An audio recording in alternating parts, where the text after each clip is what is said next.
আমরা দেখেছি গত 2 দিন যাবত এক ধরনের ভয়ের রাজত্ব কায়েম করার চেষ্টা করা হচ্ছে। আমরা মনে করি যে যেই পুলিশের মাধ্যমে এই যে বিভিন্ন জায়গায় রেডের নামে সাধারণ জনগণকেও এবং সাংবাদিকদের উপর হামলা হয়েছে, আপনাদের কয়েকজন সহকর্মীর উপর হামলা হয়েছে বলে আমরা জেনেছি। আমরা এই ঘটনার তীব্র নিন্দা জানাই। আমরা মনে করি সরকার এর মাধ্যমে জনগণকে এক ধরনের ভয়ের মধ্যে রাখতে চাচ্ছে, একটা ভয়ের মেসেজিং তারা করতে চাচ্ছে। এবং আমরা শুনেছি যে স্বরাষ্ট্রমন্ত্রী তিনি বলেছেন যে এখন আন্দোলন করা যাবে না, রাস্তা অবরোধ করা যাবে না।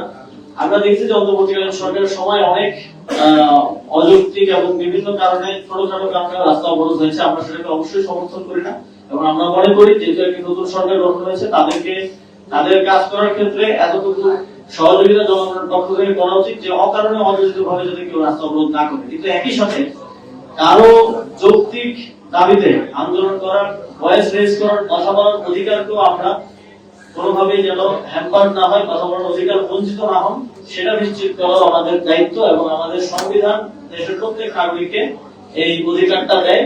এবং কিন্তু সরকারের পক্ষ থেকে আমরা দেখছি যে একদম একাধারে সকলকে কোনো ধরনের আন্দোলন করা যাবে না এই ধরনের কথা বলা হচ্ছে, যেটা গণতন্ত্রের পরিপন্থী, আমাদের সংবিধানের পরিপন্থী।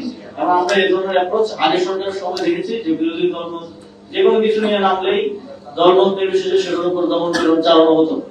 তো আমরা সরকারের প্রতি আহ্বান জানাবো এই জনগণকে বিভিন্ন রেডের নামে হয়রানি করা এবং এই সাংবাদিকদের উপর হামলা, সাধারণ জনগণের উপর হামলা, মারধর অকারণে যথেচ্ছভাবে করা, এইগুলো থেকে এগুলো বন্ধ করতে হবে।